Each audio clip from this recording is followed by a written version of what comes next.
Good morning and welcome to the investiture ceremony of Salisbury University's 10th president, Dr. Carolyn Lepre.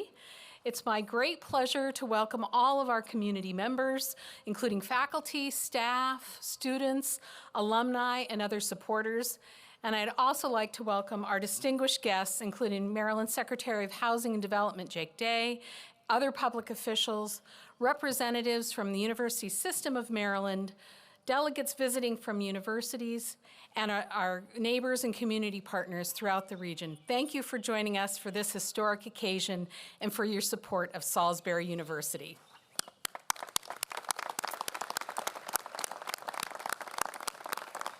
Thank you for remaining standing as we have the colors presented by Salisbury University ROTC Color Guard and our national anthem, which will be performed by senior music major Sophia Merbaum and the SU Brass Ensemble. And please remain standing throughout the anthem and until the colors have been retired.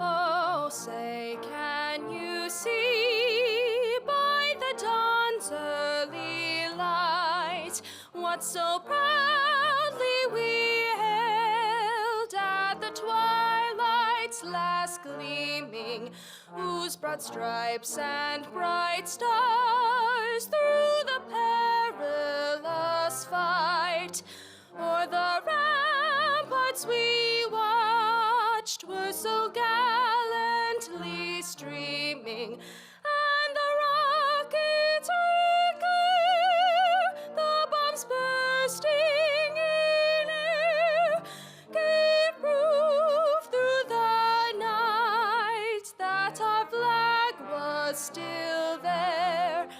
Oh, say, does that star-spangled banner yet wave o'er the land of the free and the home of the brave?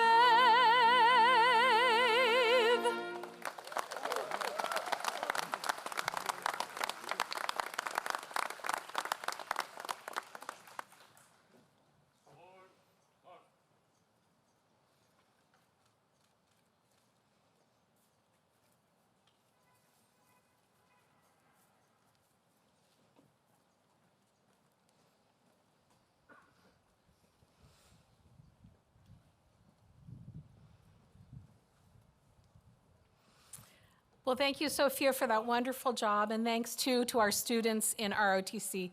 Everyone, please be seated and join me in thanking them once again.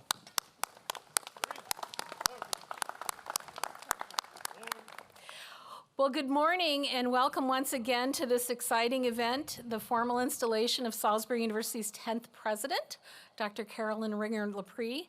My name is Karen Olmsted, and I have the privilege of serving as the Provost and Senior Vice President for Academic Affairs and as your Master of Ceremonies here today. An investiture is defined as a formal ceremony conferring the authority and symbols of high office. And at a university, this ceremony is held during the new president's first year in office. And the investiture ceremony is among one of the oldest traditions in higher education. Today, universities view investitures as opportunities to welcome a new chapter in the life of the institution and to celebrate the pursuit of knowledge as a community. The ceremony itself is filled with many academic traditions, as you probably have seen. It includes the progression of delegates from other colleges and universities, as well as our own faculty and alumni, musical selections, and then greetings from members of the university system, and our shared governance leaders, and government leaders as well. To begin our ceremony, I'm now pleased to introduce our platform party, and will our platform guests please rise, and I'd ask the audience to hold your applause until everyone has been introduced, and then we'll greet them together. So first is Ms. Karen Treber. Just stand up as I read your name. University's General Counsel. Dr. Janet Warmack, our Vice President for Finance and Administration. Dr. Dane Faust, Vice President of Student Affairs and Auxiliary Services. Mr. Jason Curtin, Vice President of Advancement and Alumni Relations, and also the Executive Director of Salisbury University's Foundation. Mr. Eli Maudlin, Chief of Staff and Vice President for Public Affairs and Strategic Initiatives. Mr. Wyatt Parks, President of the Student Government Association here at SU. Mr. Nick Plummer, President of the Graduate Student Council. Mr. Joe Benish, Chair of our Staff Senate.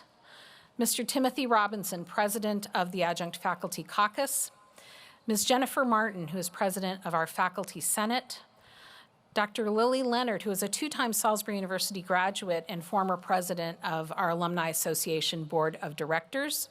Dr. Naima Clark, Chair and Professor at Elon University. I'll be introducing her later. The Honorable Jack Heath, Mayor of the City of Salisbury. The Honorable Jake Day, Maryland Secretary of Housing and Community Development. Dr. Janet Dudley Eschbach, Salisbury University's President from 2000 to 2018. Dr. Charles White, Salisbury University's President from 2018 to 2022. Regent Robert Raup, representing the University System of Maryland Board of Regents. Ms. Linda Gooden, Chair of the University System of Maryland Board of Regents, and Dr. Jay Perman, Chancellor of the University System of Maryland, and of course, Dr. Carolyn Lepre, the 10th President of Salisbury University. You may now be seated. Got a lot of people on this stage. Among our many distinguished guests today, I'd like to acknowledge the elected officials in attendance, so any federal, state, local elected officials, as well as their representatives, if you would please rise and be recognized. I think I saw some out there. Thank you for being here today. And in addition, this is part of the traditions, we are pleased to recognize visiting delegates representing other University System of Maryland institutions, other institutions across Maryland, and those institutions where President Lepre has been affiliated during her career. So thank you to all the visiting delegates for taking the time out of your schedule to join us today. Would you please stand and be recognized?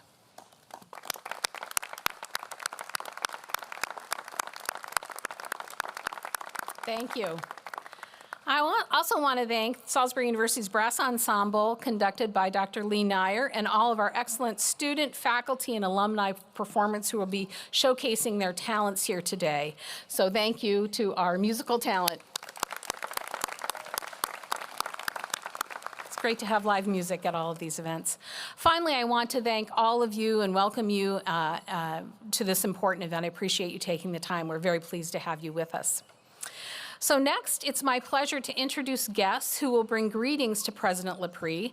Supporting a new president is truly a community endeavor, and first, it's my great pleasure to welcome to the podium Maryland Secretary of Housing and Community Development, Jake Day, who will provide greetings on behalf of the state of Maryland. Secretary Day is a Salisbury native and a University System of Maryland graduate who also earned master's degrees from Oxford and Carnegie Mellon universities. He's a former City of Salisbury County Council President, and he was elected Mayor of Salisbury in 2015, in a role in which he served until recently when he was appointed as Secretary by Maryland Governor Wes Moore this year. So please join me in welcoming Secretary Day.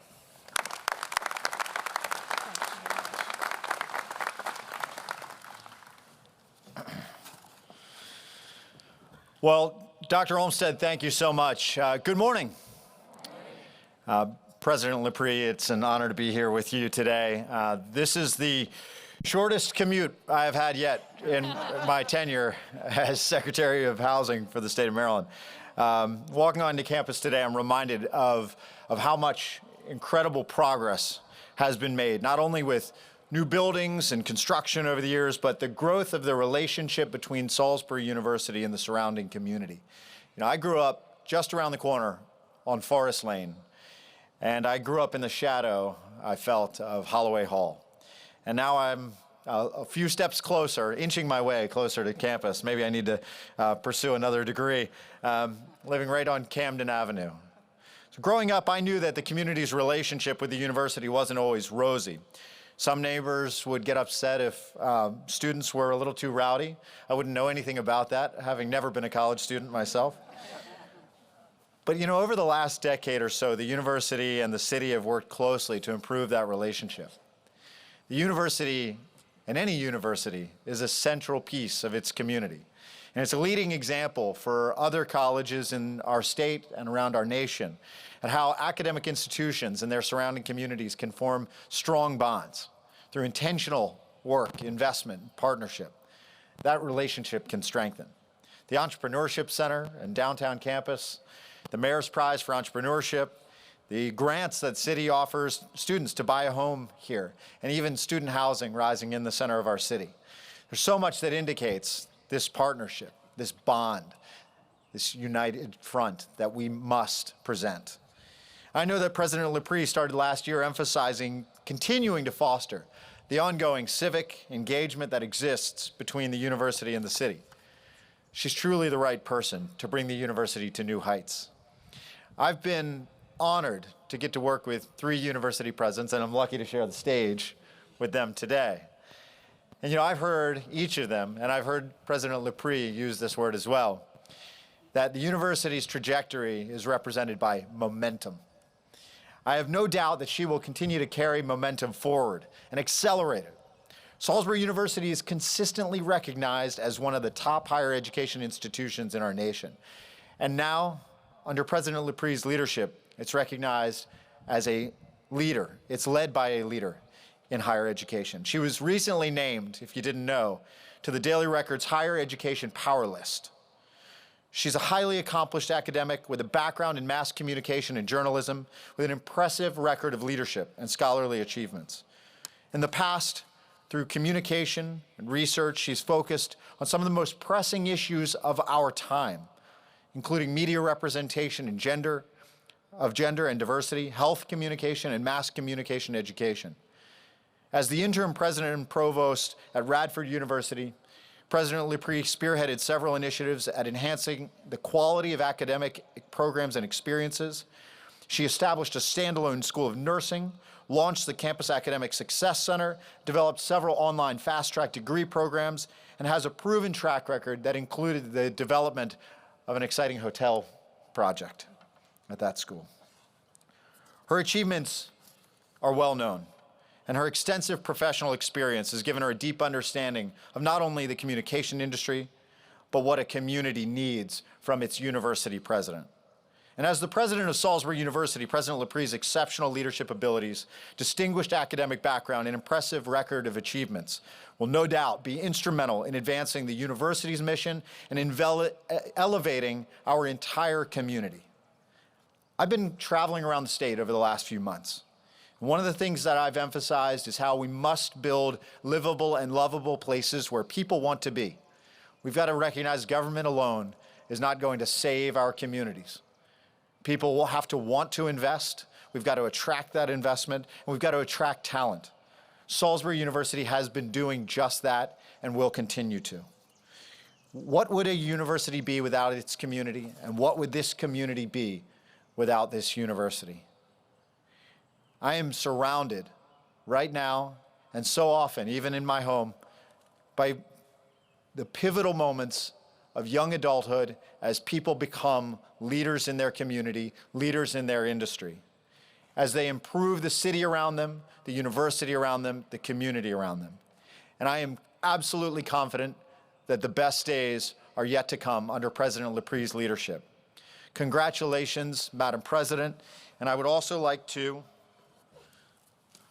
share this proclamation, this citation from our Governor, Wes Moore. It reads, Governor of the State of Maryland to Dr. Carolyn Ringer Lepre, PhD, be it known that on behalf of the citizens of this state, in recognition of your inauguration as the 10th president of Salisbury University, and as our citizens join in conveying our heartfelt congratulations and expressing our great respect and gratitude for your leadership and commitment to providing a world-class higher education for generations of students, we are pleased to confer upon you this governor's citation signed this day, Governor Wes Moore, Lieutenant Governor Aruna Miller, and Secretary of State Susan Lee.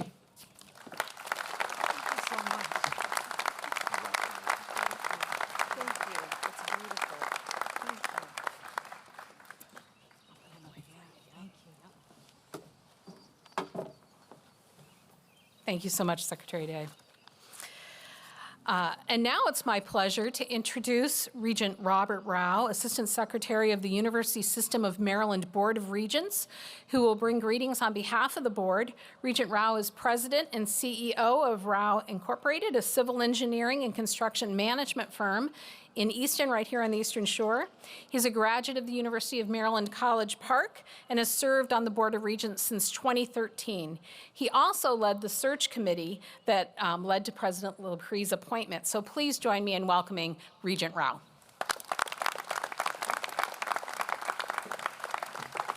Thank you.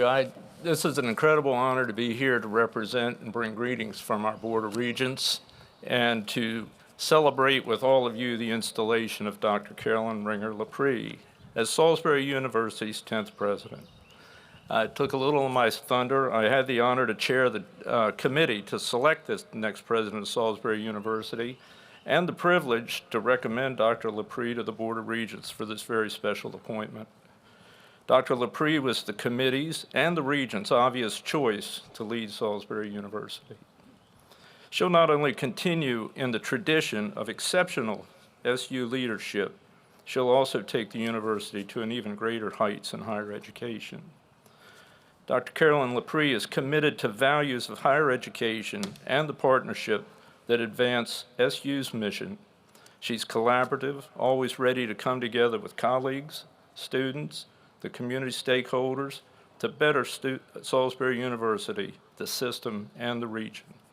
She inspires those around her, leading by example and bringing out the very best in people. Salisbury University is a very special jewel in the university system of Maryland's crown of extraordinary institutions. SU is one of the nation's top institutions for learning, scholarship, and growth.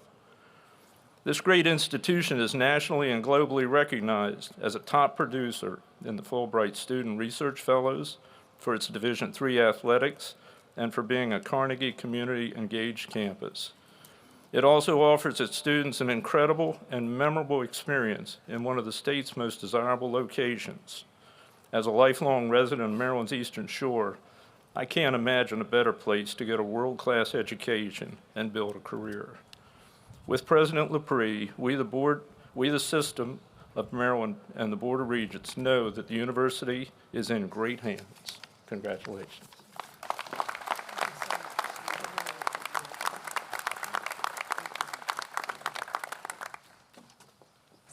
Thank you, Regent Rao. It's now my pleasure to introduce the Honorable Jack Heath, who will bring greetings on behalf of the City of Salisbury. Previously, Mayor Heath was appointed to the Salisbury City Council in 2014 and was elected its president in 2015. He's also a two-time SU parent and a longtime Maroon and Gold Club board member and supporter. Please join me in welcoming Mayor Heath.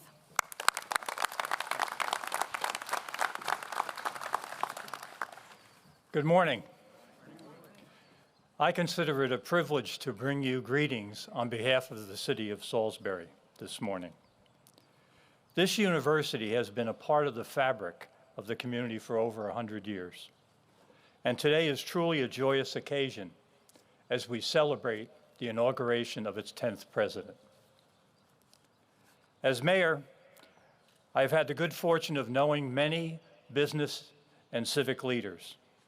But there are some attributes that stand out about Dr. Lepre. Early on, it was obvious that she had a strong commitment to the well-being of everyone in the university. The students, the staff, the faculty, and all that have connections to SU. And she also understands how SU is connected to the community. When I call, she answers and always asks, "What can I do to help? What can I do to help?" That's the way we respond in this community. How can I help? And Dr. Lepre fit right into that attribute. My family and I are in the President's Suite for most home games. And while we don't talk during the games, I can tell you she's already bleeding maroon and gold. In fact, I know she's a true seagull because she doesn't talk during the games. She's excited about talking to everyone, but not when the Seagulls are playing. Personally, I've been connected to Salisbury University long before I was elected office. And this university has been very fortunate. We are joined today by Dr. Janet Dudley-Espach, Dr. J, and Dr. Charles White, Chuck.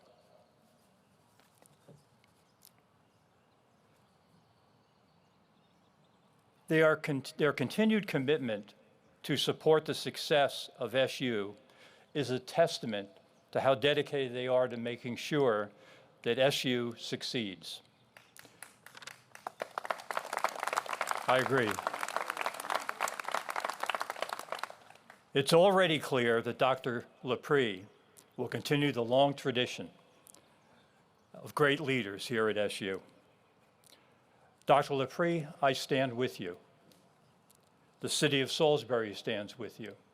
We are cheering for your success because your success is our success. Thank you and congratulations to Salisbury University.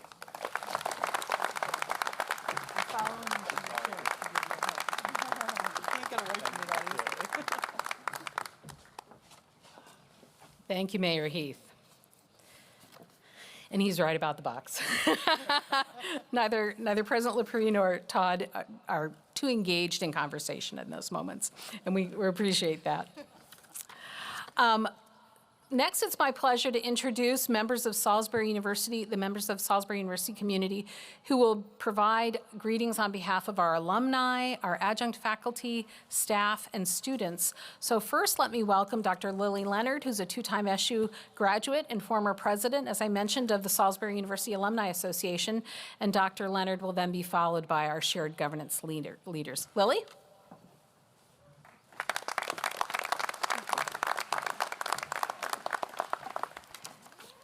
Good morning. Can we just have a round of applause for the weather? It is perfect. The universe wouldn't have had it any other way. As a proud two-time graduate of Salisbury University and immediate past president of the Alumni Association Board of Directors, it is truly an honor to be part of this historic day. Today, we inaugurate the 10th president of this beloved institution, Dr. Carolyn Lepre. I had the great pleasure of serving on the presidential search committee that brought Dr. Lepre to Salisbury. Throughout the sometimes arduous and always comprehensive search process, Dr. Lepre emerged as a capable, empathetic, enthusiastic candidate. These admirable characteristics have only been confirmed in the 10 months she has been at the helm of SU. Selecting the best leader for the job was personal for me. I am a first-generation American and the first in my immediate family to graduate from college. And after struggling to adjust to college life and nearly failing out my sophomore year, was given a second chance that changed the trajectory of my life.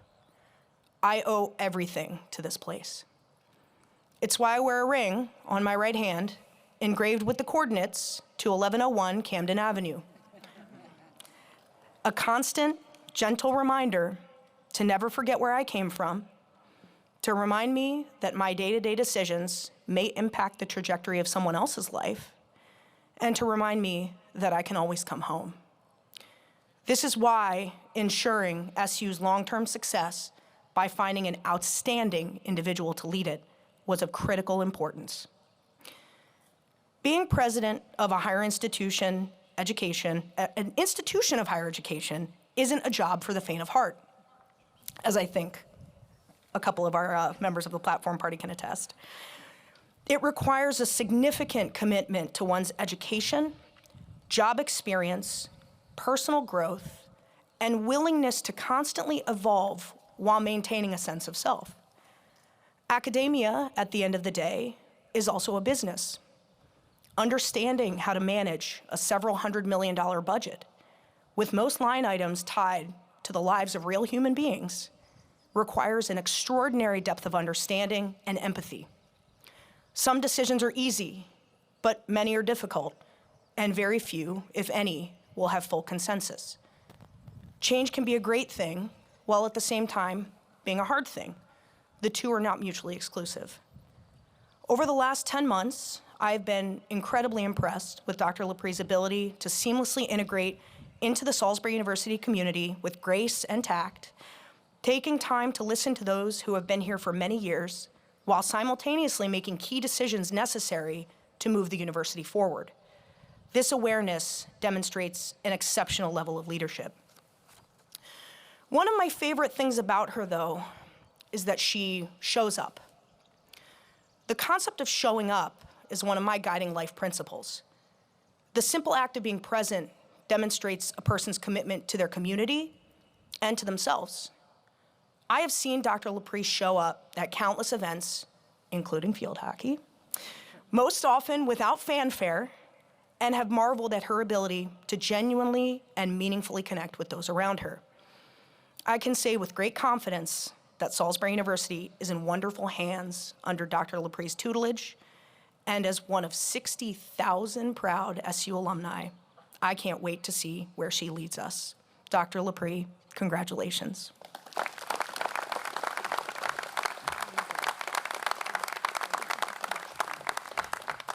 It is now my pleasure to introduce Jennifer Martin, President of the Salisbury University Faculty Senate.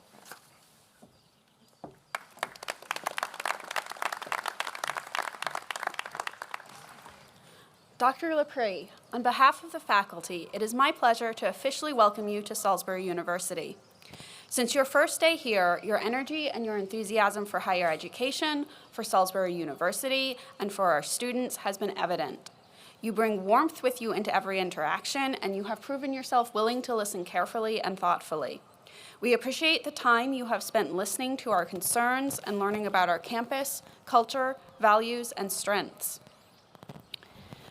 We hope that mutual listening and mutual engaging in good faith will be a hallmark of your tenure here. And speaking of learning about our campus and culture, we have seen you out and about on campus. You have attended faculty senate meetings, athletic events, cultural events, and I'm sure much more. We are happy to have you involved and connected here at SU. But you haven't just been busy here on campus. You have also been busy advocating for us in the community, with the state, and beyond. You have done a recruitment tour of local high schools, talked to our legislators and our governor, and traveled abroad to create and strengthen our international connections. This work ties into the Salisbury 7, your bold, aspirational, and inspirational vision for Salisbury University. This vision challenges us both to improve what we already do well and to grow in areas where growth is needed. Your vision has generated interest and excitement on campus. We look forward to collaborating with you to turn the Salisbury 7 from a vision into reality and, more generally, to working with you to advance Salisbury's excellence. We hope that you will have a long tenure leading a thriving Salisbury University. Welcome.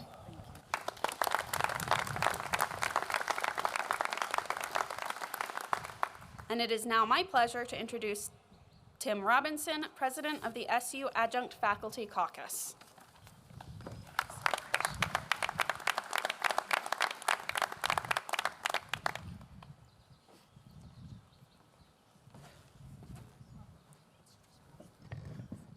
Good morning.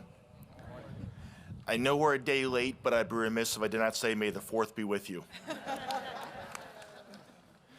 1989 was a very important year because not only was it the beginning of the end of the Cold War, but it was also the year I first set foot on this campus as an undergrad. And I'd never even been to Salisbury before. I knew Salisbury as a pass-through on the way to Ocean City.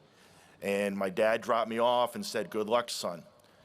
But I came to love this place over that 4-year period. And when I look at these buildings and knowing that the memories that come back and the memories of hanging out in the dorms and walking to this campus, and actually did go into the library a couple times. This campus really grew on me and became a special place. It was so special that 2 of my siblings followed me here from out of town. I also became an SU parent. My wife works here, and this has just become a very important part of my life. And as Mayor Heath said, about the community, because this is a community, and we are an SU family.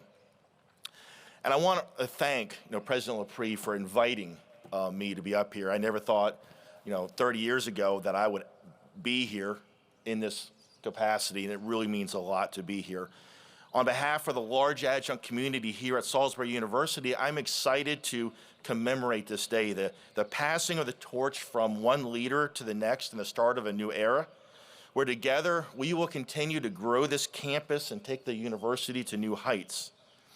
I often think of the history of this campus and the growth that I've witnessed since I arrived in that magical year of 1989 and seemingly never left. I think of the presidents I knew that preceded you. I knew Thomas Bellavance, Janet Dudley Eschbach, Chuck White. And now that you are at the helm, I think of the opportunities that you will have to chart the course of this incredible university that we all hold so dear. And I know those former presidents I mentioned, they all did a great job of leading this university and putting their mark on this campus. And I'm looking forward to the mark that you will put on it. I also see reminders all over the place. As you all know, the 1925 seems to be emblazoned everywhere.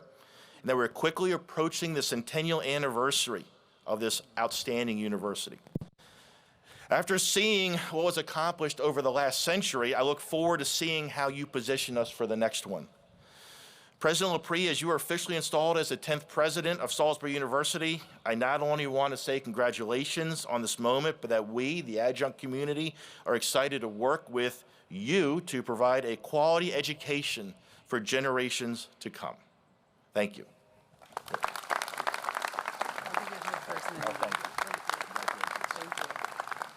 And it is now my pleasure to introduce Joe Benish, Chair of the SU Staff Senate.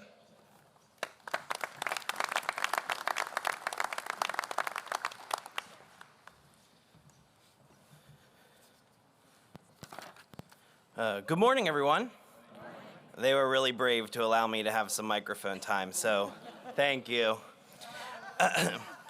So my name is Joe Benish, and I'd like to start off by saying that it is a privilege to be here today representing our staff senate this morning and providing a warm welcome to such an amazing-looking audience.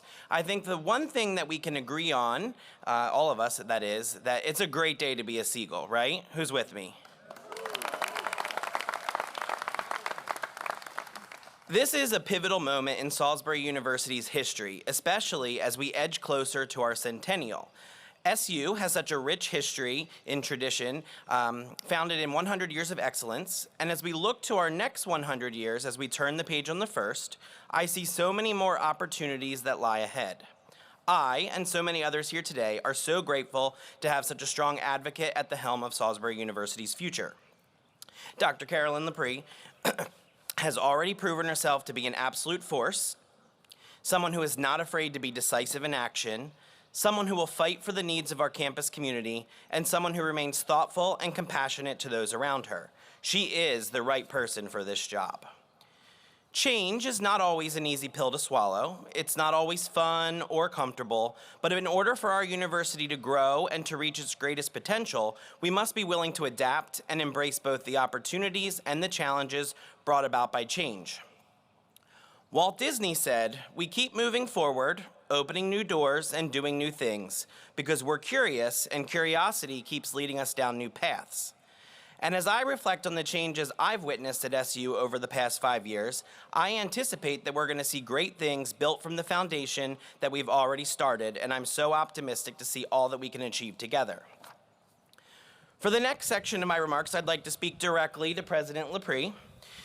Dr. Lepre, on behalf of the staff, I thank you that for the last 10 months, you've willingly lent us your listening ear. We know we've had a lot to say, especially me. But working alongside you and your team during the university's transition has been so exciting. Through the first objective of your Salisbury 7, we will invest in the people who deliver on the promises we make to our students. It is evident that our most important asset is our people. And the Staff Senate is eager to be an integral part in ensuring that this objective is brought to the forefront in many, if not all, decisions we make moving forward. Finally, I'd like to thank you and your team for your thoughtful conversations about and considerations of the many prominent issues we bring forward on behalf of Salisbury University. The Staff Senate is fortunate to have a seat at the table where we're able to bring forth our ideas and suggestions, as well as brainstorm collaborative solutions for the issues we face. No matter what we've brought forth to you during your brief time with us thus far, we have appreciated your timely support and action in addressing it all.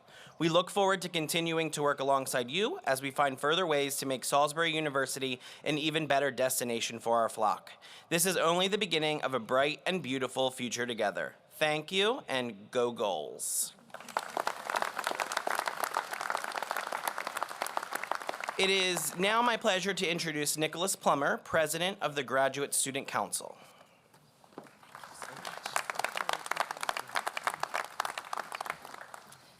Well, good morning. Thank you all for joining us on this beautiful morning here on the square. It's a beautiful morning. And on behalf of the Graduate Student Council, I'd like to personally thank everyone, who's here today to help us celebrate a wonderful new president here, Dr. Carolyn Lepre, the Seagull Nation. Dr. Lepre, the Graduate Student Council welcomes you to Salisbury University with open arms as we move into the next chapter together. The past years have been reaffirmed the attributes that truly define our institution. Each year, as a university family, we overcome challenges, uncover solutions, and make an impact within both our tightly knit Eastern Shore community as well as across the state of Maryland. Salisbury University continues to trailblaze its own course, serving as a pioneer and as a role model for other institutions both near and far. We thank Dr. Charles White and Dr. Janet Dudley-Eschbach for their steadfast leadership in guiding us through many challenges and as we soared to new heights over recent decades. The role of a university president being charged with ushering in the campuses tomorrow is a responsibility that cannot be taken lightly. This role requires the ability to strengthen partnerships, guide and implement change on a massive scale, and elevate our institution to heights that we would not have previously thought possible. As someone who has had the pleasure of getting to know Dr. Lepre on a professional and as an individual, witnessing her leadership over the past year firsthand, I have the utmost confidence in her ability to guide us into the next century of Salisbury University's history. The tradition and presence of shared governance on our campus is profound and truly inspiring. Organizations representatives value the voices of all of our constituents, and we remain committed to being clear and consistent in our efforts to better SU for all of those who step foot on campus. As we continue under your leadership, Dr. Lepre, our council is very encouraged to partner with you in achieving our shared governance goals and objectives. You have demonstrated you value our mission and see the important role GSC serves on this campus now and into the future. We recognize and appreciate all the diligent work you have accomplished thus far and will continue to offer to the SU community as we continue to soar to even greater heights together. Thank you. It is now my pleasure to introduce Wyatt Parks, President of the Student Government Association.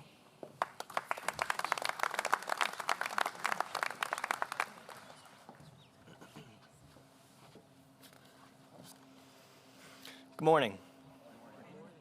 My name is Wyatt Parks. Today, I'm in the privileged position as the newly elected president of the Student Government Association to represent this organization and the undergraduate student body at large. The Student Government Association works to provide advocacy, service, and welfare to the student body and campus community. I've been a student at Salisbury University since the start of the pandemic, and I've witnessed President White navigate us through some of my generation's most troubling times. We are nearing the end of that time, and I am happy to see President Lepre kindle us with guiding lights as she approached our campus with grace. She brings with her advancements that we are yet to see. They will provide structure and roots for beneficence for all of us and those to come, long after she passes the torch. The glimpse that we have seen into her leadership and passion for Salisbury, I believe, corroborates her placement by the Daily Record amongst Maryland's top 100 women. Her focus towards implementing a campus-wide diversity, equity, and inclusion plan has solidified her as a president of the students. In my final year at Salisbury University, I look forward to advancing the relationship that my predecessor established, propelling the future of our advocacy and service to the student body at large. I can't wait to bear witness to the future that we will nurture together. On behalf of the Student Government Association and undergraduate student body, we welcome Dr. Lepre as the new president of Salisbury University.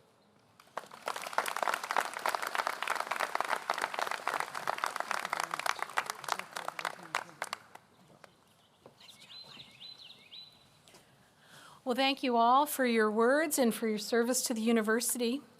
It's now my honor to introduce our next speaker. Dr. Naima Clark is the J. Earl Dannelly Distinguished Professor at Elon University.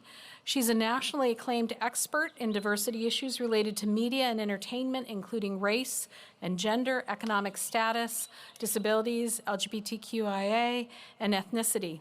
She specializes in intercultural development at institutions of higher education, and she earned her PhD in mass communication from the University of Florida, along with President Lepre, and they're co-authors on the textbook, Diversity in U.S. Mass Media. Please join me in welcoming Dr. Clark.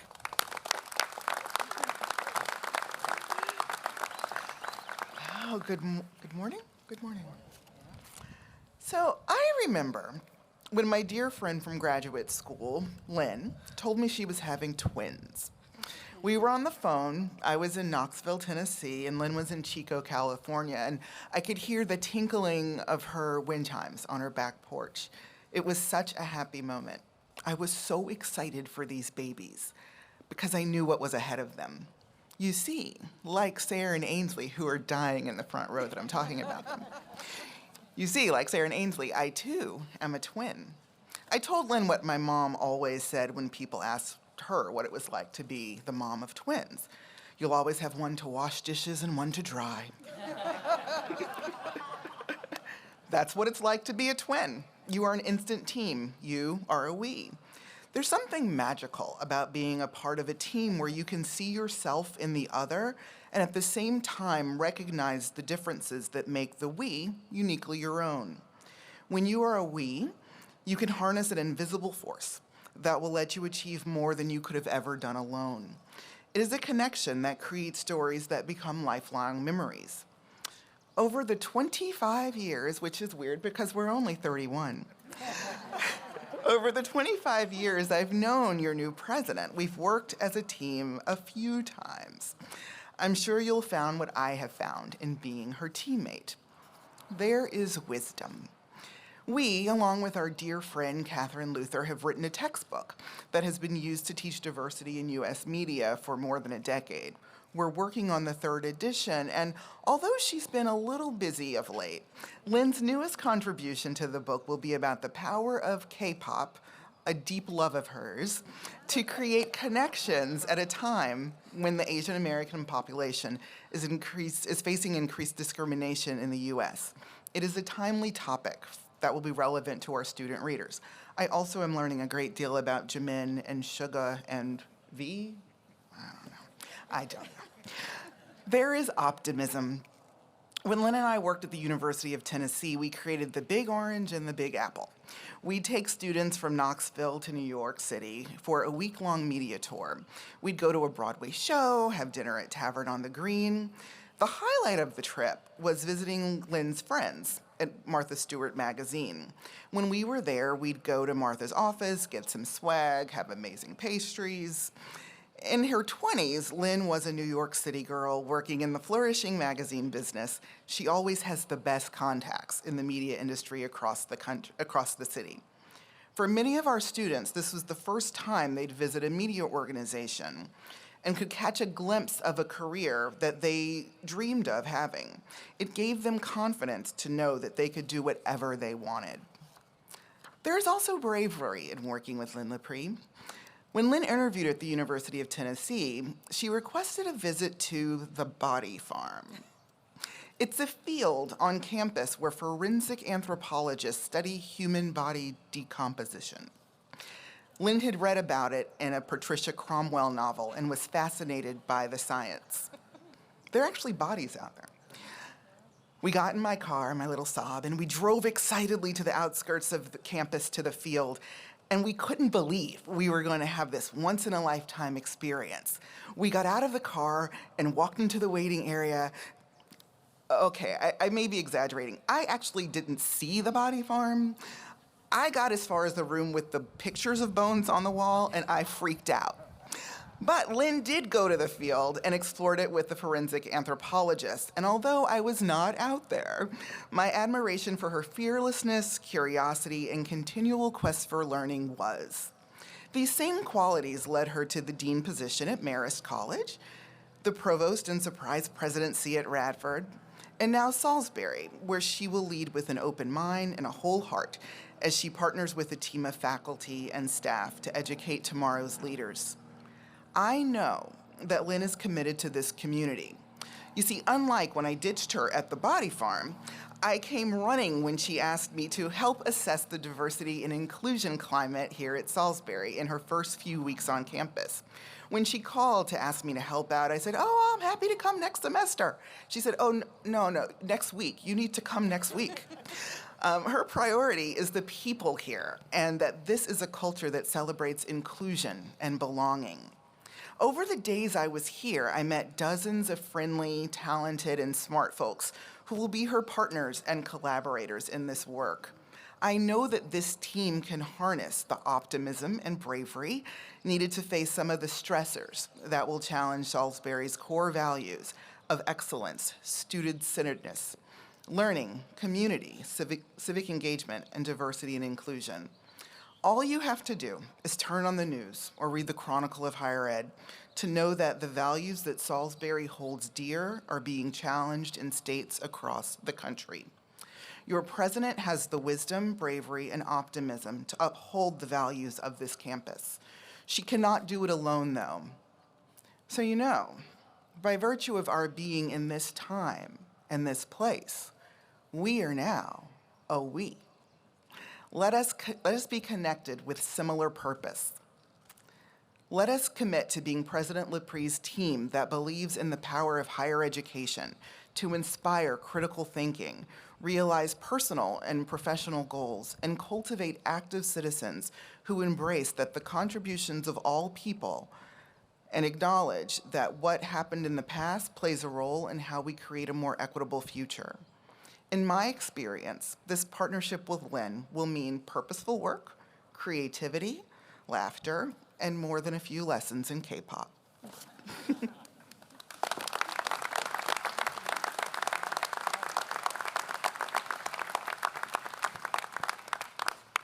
I think The Body Farm was a very popular book. I saw so many people in the audience say, "I've read about that."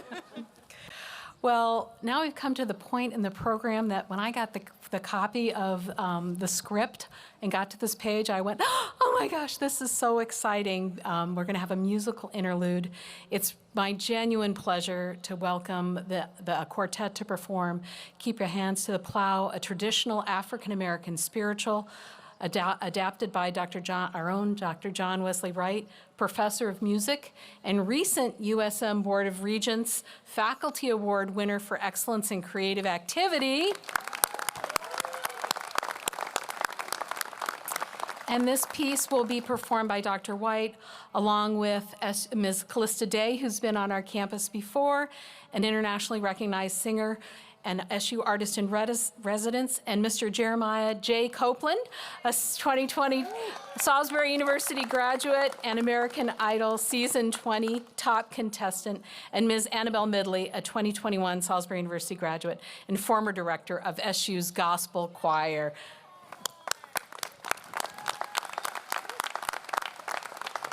Come on up. So in the spirit of the Negro spiritual being used in moving us forward in different times of our history, adapting lyrics to reflect the occasion or the movement as we did in the Civil Rights Movement, we're going to do that today. So we hope you enjoy this adaptation of Keep Your Hand on the Plow.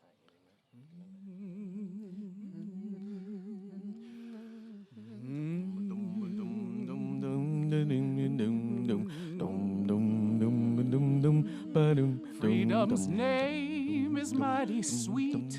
It's because of freedom we're able to meet.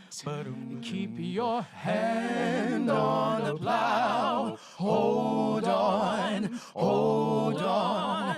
Many good folk have fought and died so we could be here side by side. Keep your hand on the plow. Hold on, hold on, hold on. Hold on. Keep your hand on the plow. Hold on, hold on. God gave no other rainbow sign. Get an SU education and you'll be fine. Keep your hand on the plow. Hold on, hold on. Her name is Carolyn, but she likes Lynn. Build an arts center and you will win. Keep your hand on the plow. Hold on, hold on, hold on. Hold on. You got to hold on. Hold on. Keep your hand on the plow. Hold on. You got to hold on. We're so glad that you are here. We bid you blessings from year to year. Keep your hand on the plow. Hold on, hold on. Keep your hand on the gospel plow. And don't take nothing for your journey now. Keep your hand on the plow. Hold on, hold on, hold on. Hold on. Keep your hand on the plow. Hold on, hold on. Hold on. Hold on. Hold on. Keep your hand on the plow. Hold on. Hold on. Hold on. Hold on. Hold on. Hold on. Keep your hand on the plow. Hold on. Hold on. Keep your hand on the plow. Hold on. Hold on. Keep your hand on the plow. Hold on. Hold on. Keep your hand on the plow. Hold on. Hold on. Keep your hand on the plow. I said, hold on. I said, hold on.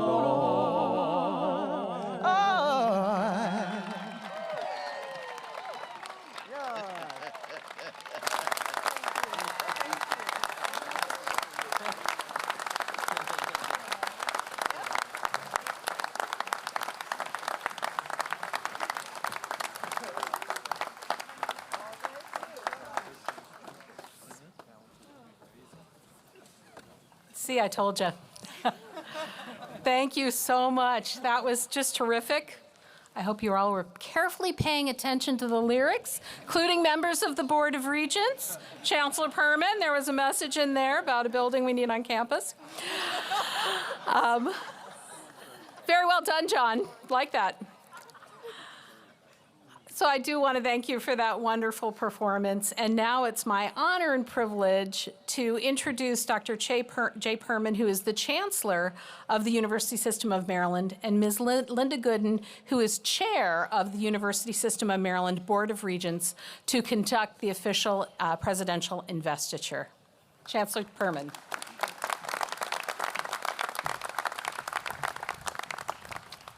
So how do I follow that?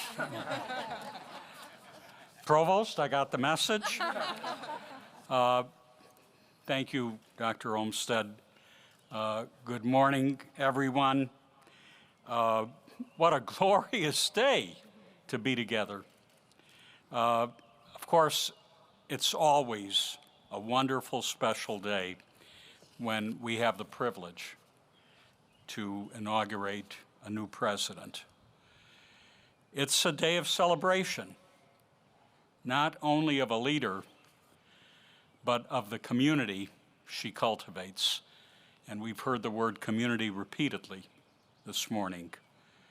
It's a community of scholars and thinkers, creators, makers, explorers, believers, citizens. All of you here, you are that community, and you deserve the hope and pride and joy filling this beautiful square on this beautiful campus, on this beautiful shore. Today is about our vision of the future, a vision that, as we sit here today, is unclouded by obstacles.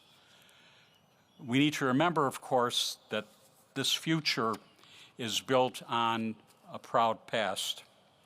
And I, too, would like to acknowledge the architects of that past, the legacy upon which President Lepre will build anew. President Emerita Janet Dudley Eschbach and former President Chuck White. Could we give these leaders a round of applause?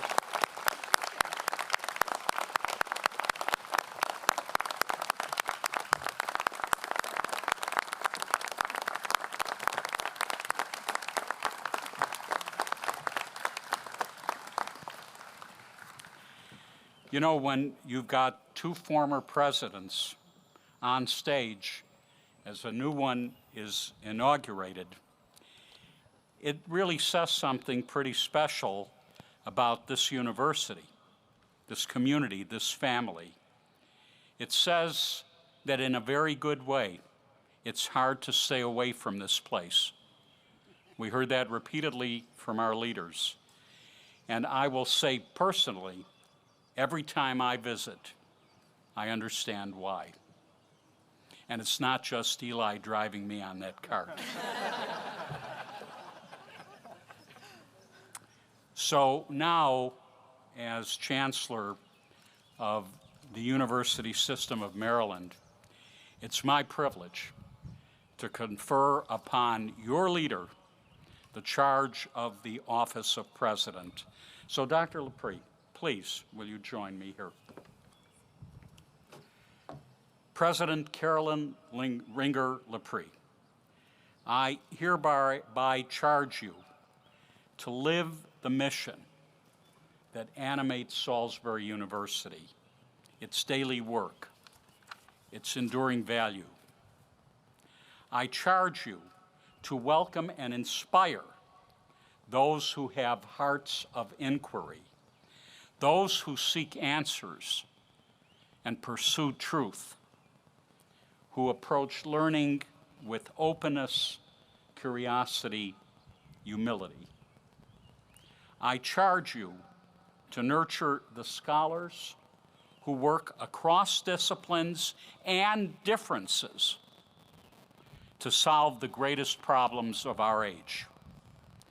The innovators here, whose ideas shrink the unknown, the untested, the untried, and expand the boundaries of our human understanding. The servant leaders who close gaps of equity, opportunity, prosperity, and justice. I charge you to make learning personal, to plant knowledge, to coax discovery, nurture achievement in each student as though that student is Salisbury's only one, as though educating that one student is why you do what you do, because it is.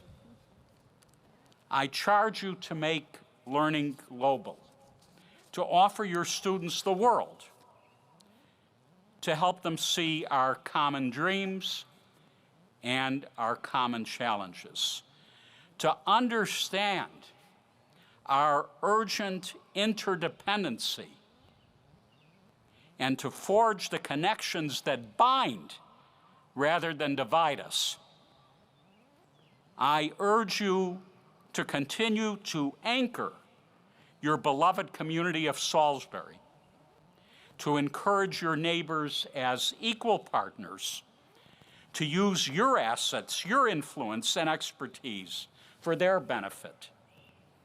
I ask you hold this special university in the highest regard, to honor the traditions of your past while embracing the wide open possibilities of your future, and to keep telling and telling SU's powerful story so that others might follow boldly in your path. Lynn, on behalf of your colleague presidents, all of your colleagues, I'm so happy for you. On behalf of the entire university system, congratulations.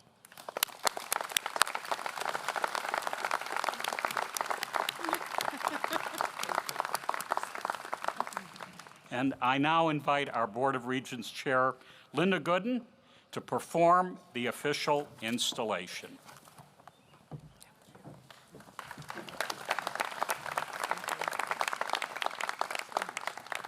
Good morning. And Dr. Wright will be looking for that proposal. I'm honored to be here today as we formally install Dr. Carolyn Lepre as Salisbury University's 10th president. I am so pleased to see so many members of the USM family with us today, and I'm gratified to see so many members of the greater Salisbury community here this morning. Salisbury University is a special place. It's a force for education and research, committed to academic excellence and student success. It's an economic engine driving the region and state forward, and it's the hub of impactful community service, contributing immeasurably to the Eastern Shore's quality of life. As SU approaches its centennial celebration in 2025, Dr. Lepre has already proven herself to be the right person to lead this wonderful institution into its second century. She is a respected scholar with an exceptional intellect. She is a proven leader with tremendous energy and optimism, and she is committed to collaboration, partnership, and civic engagement. President Lepre, as you continue your efforts to enrich and enhance Salisbury University and the surrounding community, I pledge that the USM and the Board of Regents will do whatever we can to make your journey successful. It is now my pleasure and privilege to invite the twins, Sarah and Ainsley Lepre, to join me here on stage.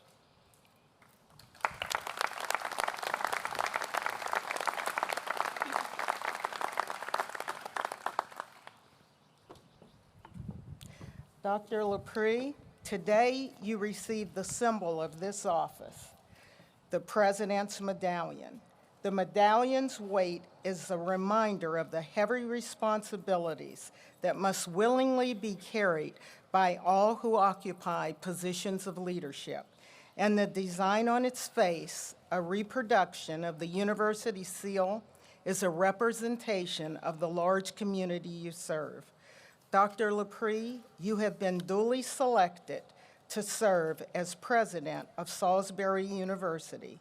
As chair of the Board of Regents, it is my pleasure to install you in that office with all of its requisites, rights, privileges, and responsibilities.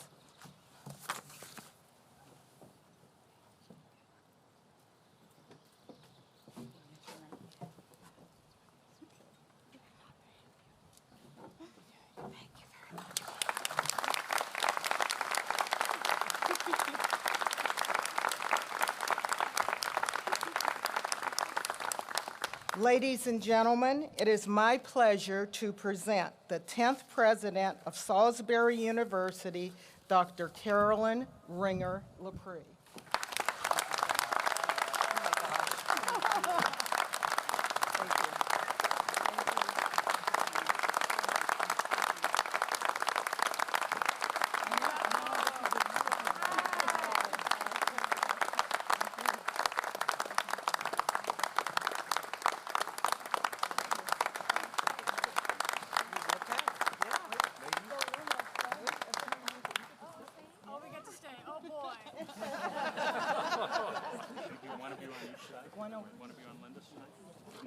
You stay here.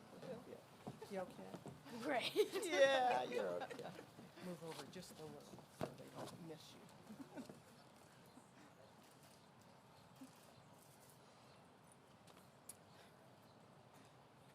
Okay, All right. go to. Thank you very much. Thank you.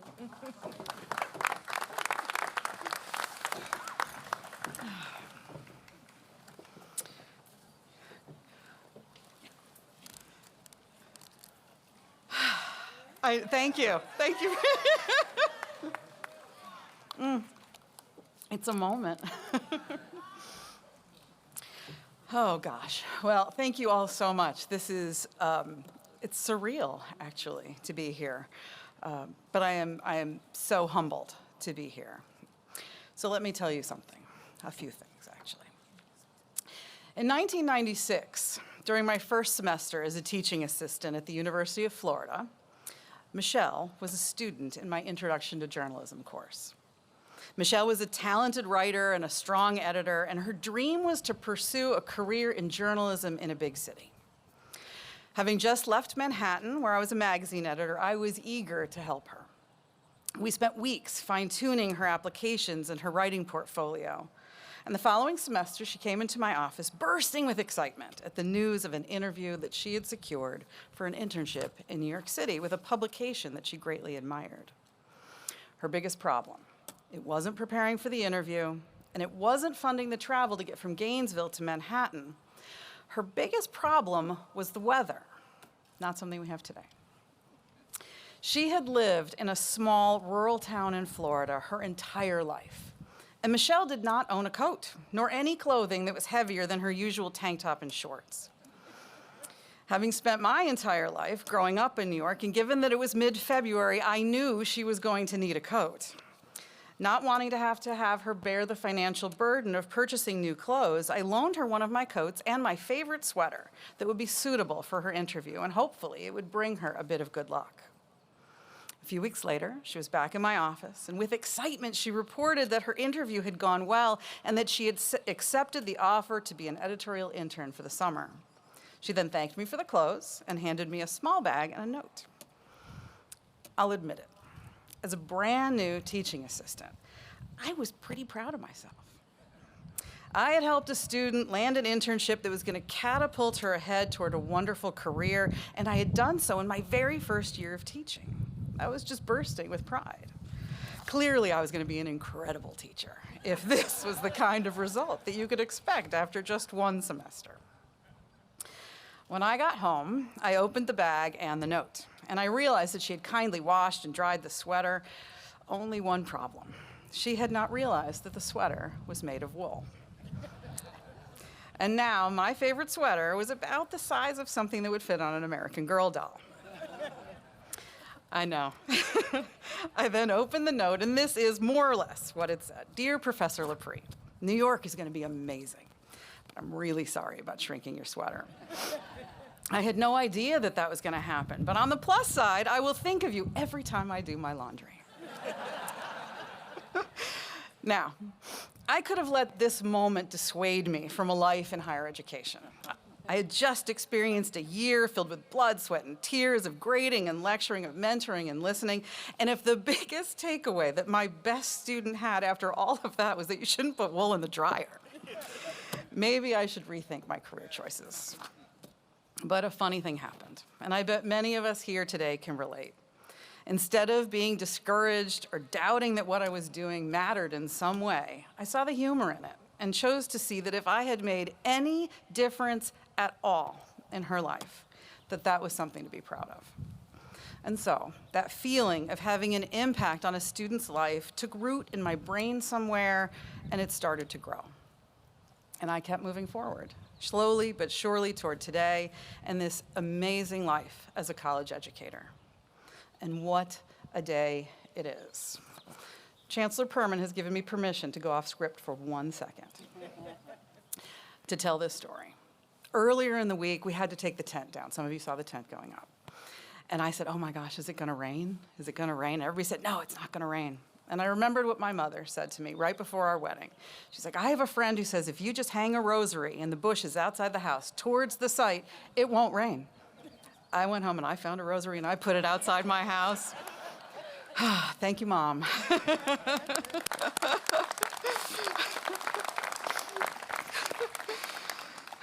A presidential inauguration serves as a milestone event in the life of an academic institution, often attributed to building momentum for the university as it embarks on its next chapter of its story.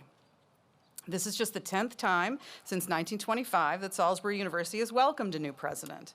And this is an opportunity to honor the university's heritage, remember our traditions, and our commitment to learning, and to bring our Seagull family together to celebrate and reaffirm our sense of pride in our students, alumni, faculty, staff, and community. It is a special moment. And it is certainly a deeply meaningful day for me personally, as I stand here today full of gratitude and humility, as I consider the responsibility that you have invested in me. It has offered me an opportunity to reflect on my career in higher education. And today has reaffirmed I could not imagine having spent my life doing anything else. I will never stop being thankful that somehow, some way, Salisbury University and I found each other in this time and place. As I pondered what I wanted to say to you all, I kept coming back to this idea of forward momentum. When I think about my own life, I recollect moments like Michelle's success and my poor tiny sweater. Those small, almost seemingly insignificant moments that take shape and connect together like Legos until we find ourselves standing on a foundation that is sturdy and strong enough to build upon. My very presence here today is a testament to the power of foundation, the power of family, of friends, of colleagues, of mentors, and of community. I have been incredibly fortunate to have had some of the fiercest advocates and supporters throughout my life. I am surely stronger for their influence and wish to make sure that they know the impact they have had on who I am, how I think, and why I lead. Let me begin by thanking some of the many people who have collectively played such an instrumental role in both my personal foundation and the foundation of this great university. To Secretary Jake Day and Mayor Jack Heath, thank you for being here with us today and for your unwavering support of Salisbury University.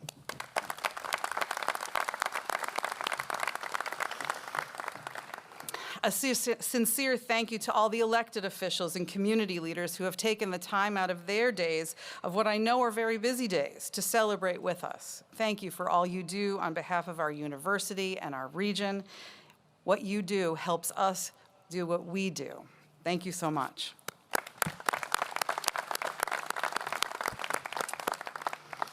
Chancellor Perman, your wisdom and guidance these past months have been invaluable. The support you graciously provided me has been a constant presence that I have come to count on and appreciate greatly. You have made me feel welcome from day one and at home in the university system of Maryland family. Thank you so much. Our Board of Regents Chair, Linda Gooden, I cannot thank you and all of the regents enough for the trust that you have placed in me. You have empowered me and believed in me to lead this remarkable university. I am grateful, and I will strive every day to be the leader that this institution needs. Thank you for being here. Thank you. I am grateful to the delegates who are with us, representing other academic institutions. Their names are listed in our inauguration program, and I am deeply appreciative that they were able to take the time to be here.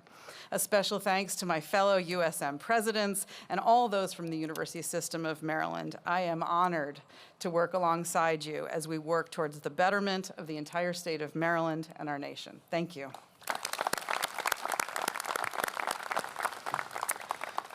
To my dear Dr. Clark, Naima, where are you? There you are. Thank you for your kind words. You have been with me since just about the beginning of this journey, and I am honored that you took the time to be here today. Thank you. Dr. Leonard, Lily, we are so deeply appreciative of your leadership of our Alumni Association, and I am personally thankful for your passion for Salisbury University. Your enthusiasm is contagious. And I know they're out there somewhere, but how about our parade of alumni representing each graduating class since our founding?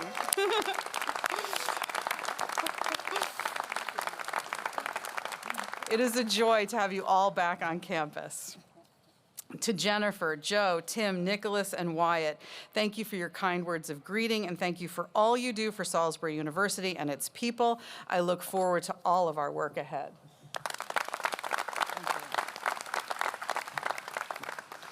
To my cabinet, joining me here on the platform, the passion you bring to serving our university fills me with inspiration each and every day. I could not imagine working alongside a more committed, compassionate, creative group of people, and I thank you for your dedication. Thank you. To my colleagues on the faculty and staff, it is an honor to work with you and to learn from you as we fulfill our institution's mission. Thank you for being with us today, too. And to all the students who are here today, among those in attendance are representatives from the Presidential Citizen Scholars, student athletes, Student Government Association members, members of our Multicultural Alliance, and more. Thank you. You are the reason we are here. As Isaac Newton said, if I have seen further, it is by standing on the shoulders of giants. 9 exceptional people have stood where I stand now as president of Salisbury University, each building off the other and carrying this institution to new heights.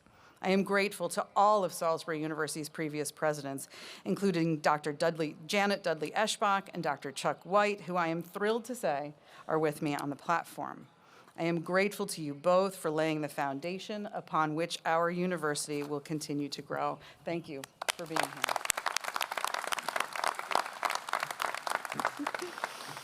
And thank you to all who have worked so hard to put on today's event and all the inauguration week's activities that highlighted so much of what is extraordinary about Salisbury University. And it was an amazing week, from the fun we had at our Multicultural Festival, to the faculty, staff, and students we celebrated during our Diversity Awards, to the inspiring conversations we had during our academic panels, to our day of service, where we assembled more than 250 cancer care kits that will be donated to regional hospitals, and the ice cream social that we had yesterday afternoon with our students. It was a vivid display of why Salisbury University is a place of belonging, collaboration, and engaged learning. So thank you to everyone who participated in pulling all of that off.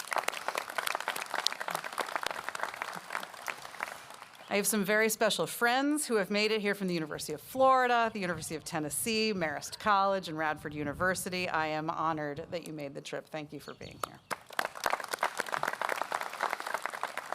And finally, there are some special people who are sitting right here in this front row, my family.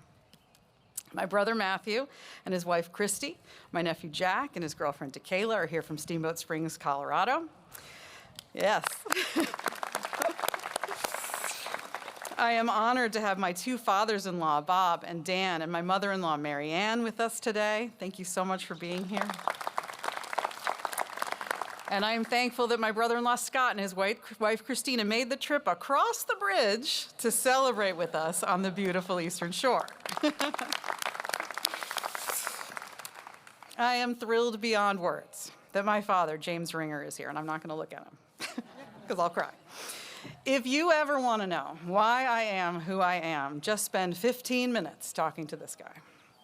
I have never known anyone, with a kinder temperament, a gentler spirit, a stronger work ethic, or a bigger heart than my father. So thank you, Dad. I know there's a tissue here. For teaching me what is most important in this life.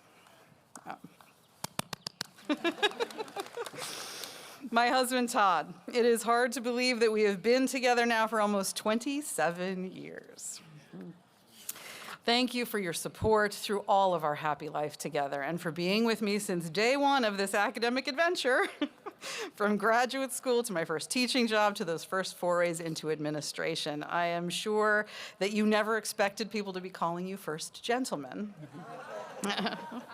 But you wear this role like a comfortable coat, and I am so proud to stand by your side. I'll wipe my tears while I do that. And then there's my incredible daughters, Sarah and Ainsley, who you just had an opportunity to meet. I could spend the rest of this address talking about the two of you and how proud I am to be your mom. I thank you for the patience and the sacrifices that you have sometimes had to make because I was at work. I am in awe of each of you. And I hope you know that in every college student's face, I see yours, and I strive to make every decision as if each student was my own. You inspire me, and I love you. Thank you.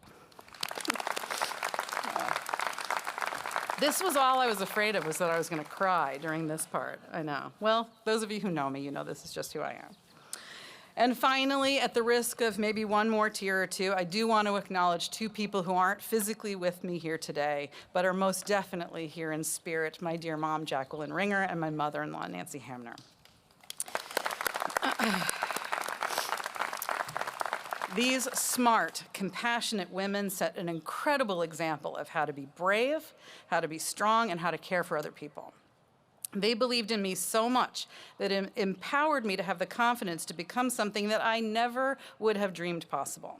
I miss them every day, and I would not be here without them. So thank you.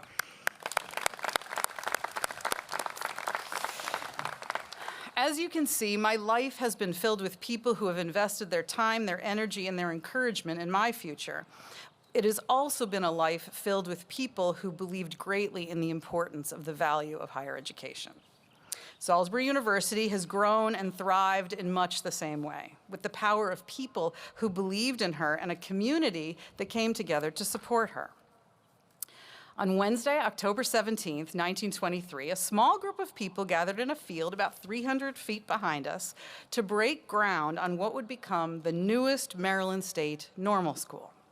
2 years later, the Normal School opened its doors to students in large part thanks to the commitment and perseverance of Dr. William J. Holloway, the man who would become our first president. He believed that a normal school, so named to reflect that this school would be providing the norm or the standard of excellence in teacher education, would be pivotal to meeting the state's demand for rural teachers. Before the founding of the Salisbury Normal School, Eastern Shore students who wished to receive teacher training had to move to the Western Shore or go out of state. But Dr. Holloway believed that we needed this school right here. And when it opened with 105 students, 100 girls and 5 boys who, quote, braved the situation to seek knowledge, he already saw success. And so began Salisbury University's forward progress. Not always smooth, not always easy, but steadily forward. And progress it has. For the past 98 years, our university has held fast to its core values while growing and changing with student demands and the needs of our state and nation. Our institution has moved forward. Throughout my time at SU, I have repeatedly been struck by the comparisons between our institution's tenacious history and the incredible things that I see happening on our campus today. We have seen name changes, from our beginnings as a normal school to a teacher's college, to Salisbury State College, to Salisbury State University, to the Salisbury University it is today. Our institution has expanded and innovated and constantly defied expectations. In 1935, we saw the start of a core curriculum focused on coursework in humanities and science that expanded our transfer populations and broke from the status quo for what a normal school delivered. Today, we are on the verge of launching a groundbreaking new general education curriculum that will serve the needs of today's student by moving away from a set of courses from different disciplines to a more holistic, student-centered approach, preparing students for success in college, career, and in life. In 1949, the Student Government Association, well ahead of its time, saw the need to provide opportunities for internationalization. This was very unusual for a teacher's college, and raised enough money on their own for one annual scholarship to send a single student to study abroad. Our first student, Mr. J. Walter Potter, spent the summer studying at the University of Zurich. Compare that with what we have today. We are the #1 producer of Fulbright students in the nation in the Master's Carnegie classification. Extraordinary.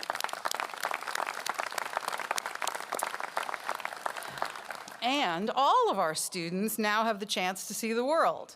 We have hundreds of study abroad programs to choose from in just about any country in the world. And we provide scholarships and awards to support students who do not have the financial means to participate in these high-impact experiences on their own. In the 1960s, we offered our first non-education degree program in arts and sciences, and the university officially shifted to a liberal arts college.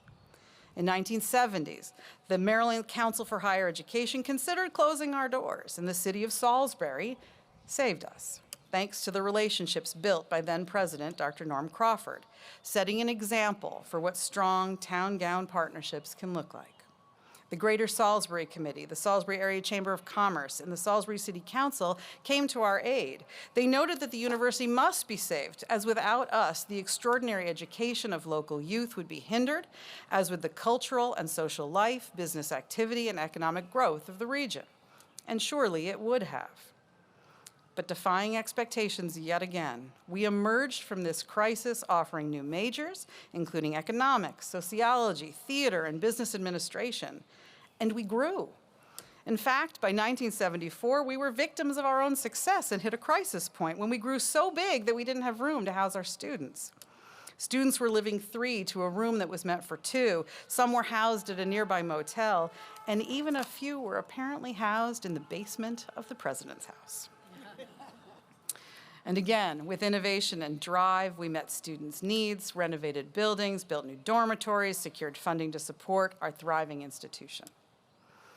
In the 1980s and early 1990s, during the 15 years that our university had Dr. Thomas Bellavance at the helm, we leapt forward toward national prominence as a community of scholars. We sought to increase our national reputation and academic reputation and stake our claim to a public Ivy title. Our operating budget tripled. We hired distinguished faculty, increased our endowment, and evolved from a college to a university to better reflect the quality of our educational experience. Today, SU is ranked among the nation's best colleges. Today, our faculty are not only teaching with greatness, but their research and service are changing the world for the better. Take, for example, Dr. Angela Freeman, professor of biological sciences, who received a 3-year, $480,000 National Science Foundation grant to continue independent research into the neuroendocrinology of flying squirrel social behavior. And we celebrate Drs. Shanisha Clark and Althea Pennerman, associate professors of early and elementary childhood education, who just a few weeks ago received a nearly $2.5 million grant from the Maryland State Department of Education. These funds will support current child care workers and instructional assistants while they earn their bachelor's degrees and teaching certifications, and eliminate 2 of the biggest obstacles for those hoping to advance their teaching careers: time and money. Then we have the impactful work being done by the SU-affiliated Eastern Shore Regional GIS Cooperative. They received a $2.4 million grant from the Office of Statewide Broadband to develop data related to broadband internet capacity across Maryland, with an overarching goal of providing high-speed digital access for all communities in the state. Or how about our annual Philip E. and Carol R. Ratcliffe Foundation Shore Hatchery Entrepreneurship Competition? Since its inception in 2013, the program has invested $1.9 million in area businesses, resulting in the creation of 678 jobs and the addition of some $98 million to the regional economy. I could go on and on. Our faculty are changing lives and making a difference every day. The 1980s not only marked a time of tremendous growth in our academic prowess, but it was also a pivotal time in our athletics program.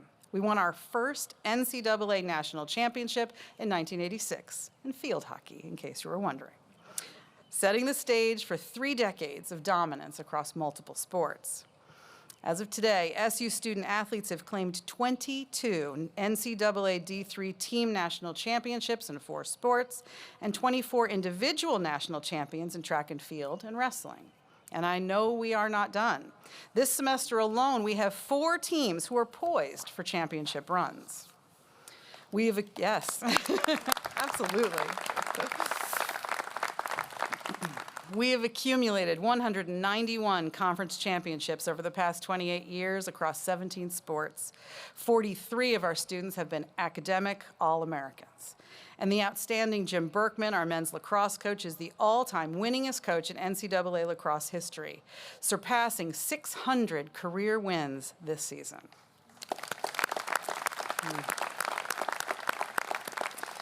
Our athletic success isn't fleeting, it is a legacy. Back to the 1990s for 1 second. We also began to grow in a different way. More than $47 million was spent on construction and improvements during this time, and our horticulturalists transformed this campus into a national arboretum, making it arguably one of the most beautiful campuses in the state. A forward-thinking notion that the more comfortable a student feels in their college setting, the better their odds of success. Those aren't just pretty trees you see around us, they are fostering an atmosphere of learning. In 2001, Salisbury Now University welcomed its first female president, Dr. Janet, who would lead the university for 18 years of enrollment growth, internationalization, and diversification of our faculty, staff, and student body, and program expansion to meet the needs of the Eastern Shore and our state. And in 2020, our university was yet tested again, as it had been again and again during our history with a global pandemic. And once again, with scrappy energy and an all-hands-on-deck spirit and the leadership of Dr. Chuck White, we not only survived, but we cared for our students and each other in ways we likely never dreamed possible. And we did come out stronger and prepared to move our Salisbury University forward once again. And as we look forward from this day, let me share 2 defining facts that illustrate how our past, our present, and our future are deeply intertwined. We have not forgotten our roots as the standard for excellence in teacher preparation and education, nor will we. Since 1996, we have graduated 111 Maryland Teacher of the Year semifinalists and 3 Maryland State Teacher of the Year winners.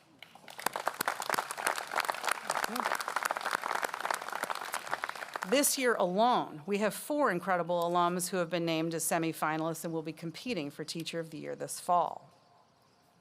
And just as of this week, I'm happy to say that we are on track to welcome a remarkable new group of students in the fall, which will be the most racially diverse in Salisbury history, with 32% of our incoming students coming from underrepresented backgrounds. I am incredibly proud of this.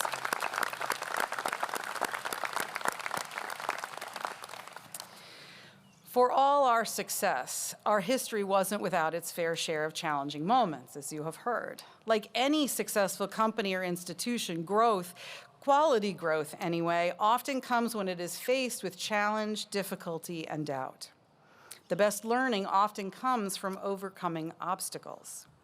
It's how we respond to those challenges that defines who we are and what we will become. It is in failure that we break through mediocrity and find that brilliance we seek. As Samuel Beckett wrote, "Ever tried, ever failed, no matter, try again, and fail better. And then we can succeed." I think when we look at what matters, in the victories we are proud of, they come when we have succeeded and moved forward by persevering. And I admire this forward-thinking spirit, this can-do, and the I can do it myself even when everyone tells me I can't spirit. The longer I serve as the president of SU, I realize that maybe this is why I am so drawn here and it's to this university and its people, because I'm like this too. Never tell me that I can't do something or that I don't have time or that it's too much. It may be one of my biggest flaws, actually. I am terrible at saying no or asking for help, though I hope my family would tell you that maybe I'm learning. Maybe not. But I see this energy in the people of the Eastern Shore and those drawn to enroll here.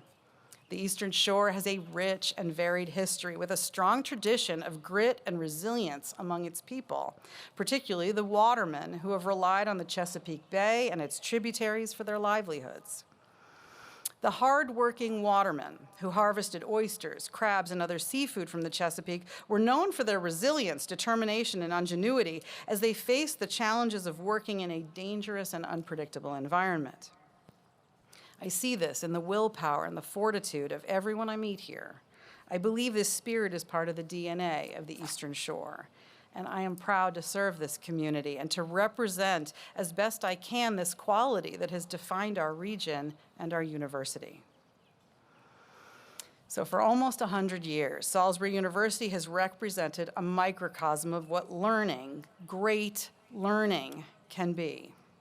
Progress, challenge, quiet success, critical impact, life-changing outcomes, fierce pride, and yes, excellence. Higher education has never been more important than it is right now. The critical conversations that we need to have, the thinking we need to do, the societal problems that we need to solve, the ways we need to come together. I believe deep down in my soul that higher education is the path to helping solve the world's biggest problems, and that each of us is called upon to do what we can to pave the way for future generations of learners. Starting today, we will move forward toward SU's next chapter as we turn our collective power, grit, dedication, and energy to moving forward with excellence. 3 months ago, I shared my State of the University address with the campus community, and I outlined a vision for where we will go. Let me reiterate our primary goals today. We will achieve excellence by investing in our people, strengthening our commitment to inclusion, diversity, equity, and the cultivation of a sense of belonging, and delivering a rigorous, student-focused academic program taught by world-class educators on a world-class campus, defining what distinction means for a regional comprehensive institution. We will continue to serve the needs of the Eastern Shore, Maryland, and the nation, and most importantly, do so by remaining firmly committed to placing our students at the heart of everything that we do. And we will accomplish this together. Our collective power and energy will boldly propel our institution forward with excellence. We will move forward with the purpose of transforming lives through academic excellence, life-changing high-impact practices, inclusion, and belonging. We will work to disrupt the status quo, build pride in place, embody what it means to care for one another, and facilitate innovation so that we can leave SU a better place than ever before. We will strive for participation from every corner of campus so that SU can achieve this bold vision. Because this is what we have always done. The heart of this institution will propel us forward. A few weeks ago, a question was posed to me. What is the difference between success and significance? And I haven't stopped thinking about it since. What is the difference between success and significance? I understand the premise behind the question, the idea that you could be viewed as successful, but not have had a long-standing, significant, positive impact on the lives of others. So let me offer this. Significance is a group of dedicated educators breaking ground on a new school nearly 100 years ago. Significance is watching former students be recognized as Teachers of the Year across the state. Significance is sponsoring our very first student to study abroad, blazing a trail for our students to follow today. Significance is a city saving a college from closing its doors. Significance is welcoming the most diverse class in SU's history. And yes, significance is losing your favorite sweater so your student can triumph.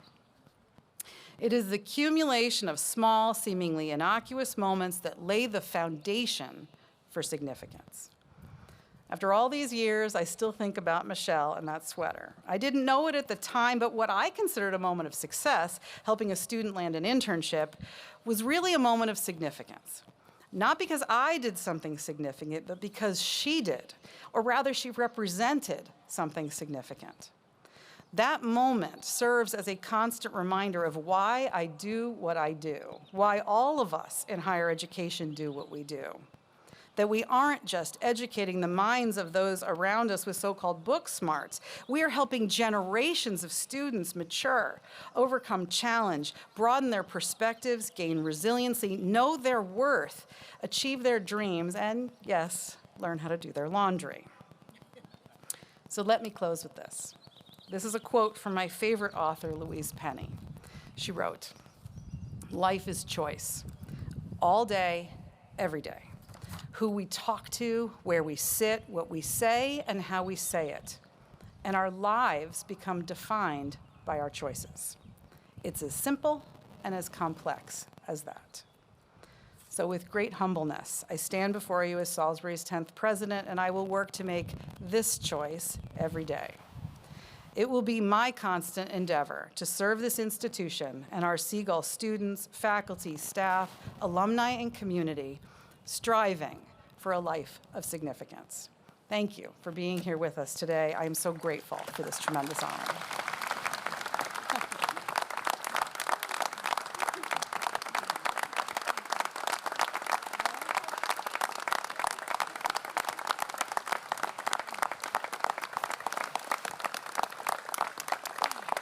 Well, congratulations, President Lepre.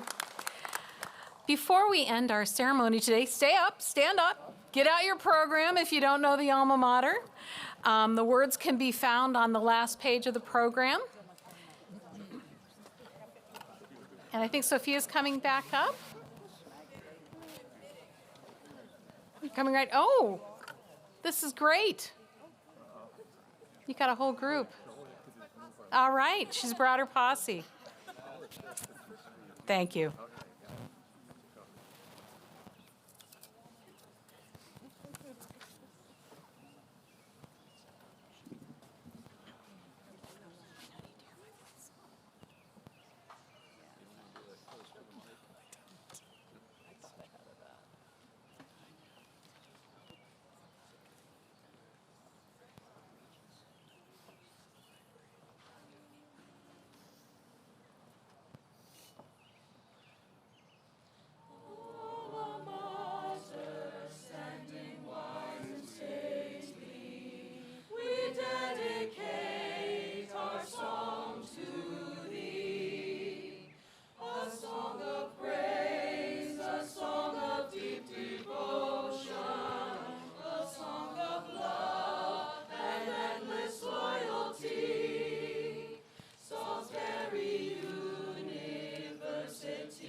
Thank you so much for that rendition, and thank you all for joining us on this historic occasion.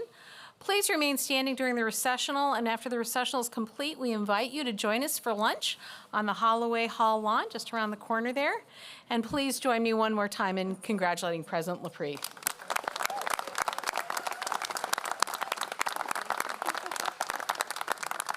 And I want want to thank our mace bearer, Dr. Cherise Chappelle, for being here today and lifting up. This thing weighs as much as you think it does, actually. So thank you, Dr. Chappelle.